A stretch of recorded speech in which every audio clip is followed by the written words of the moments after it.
କିଏ ସେଠି?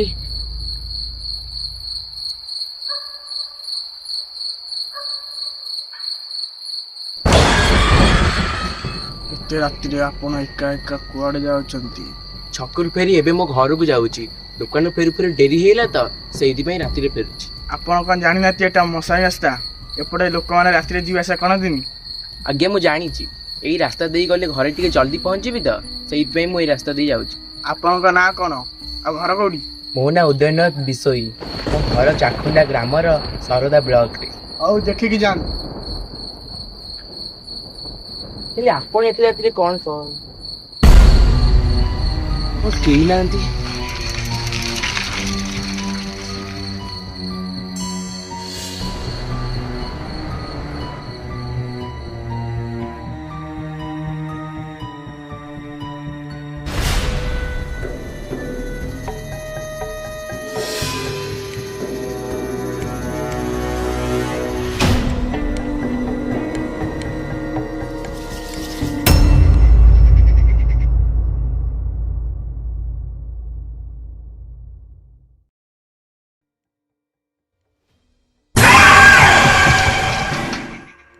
ଏତେ ରାତିରେ ଆପଣ ଏକା ଏକା କୁଆଡେ ଯାଉଛନ୍ତି?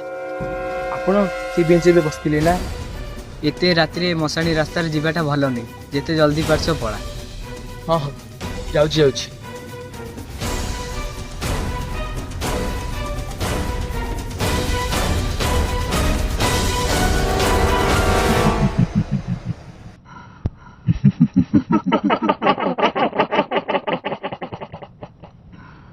Kenapa tak tidur lagi?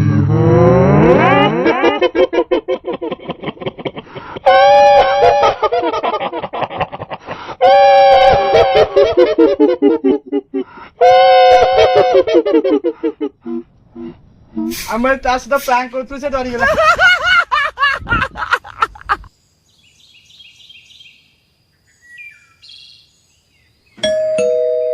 ଦେଖିଲୁ କିଏ ଆଇଲାଣି?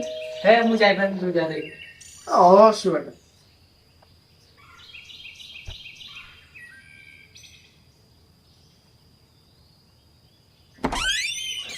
ଏଇ ନିଅ 4 ଦିନ ପରେ 11 ଭୋଜି ଅଛି, ଖାଇବାକୁ ଯିବ।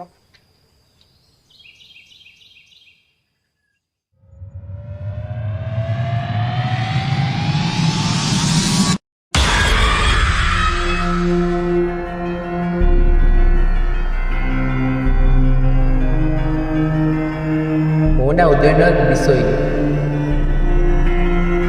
ଏଇ ନିଅ 4 ଦିନ ପରେ 11 ଭୋଜି ଅଛି, ଖାଇବାକୁ ଯିବ।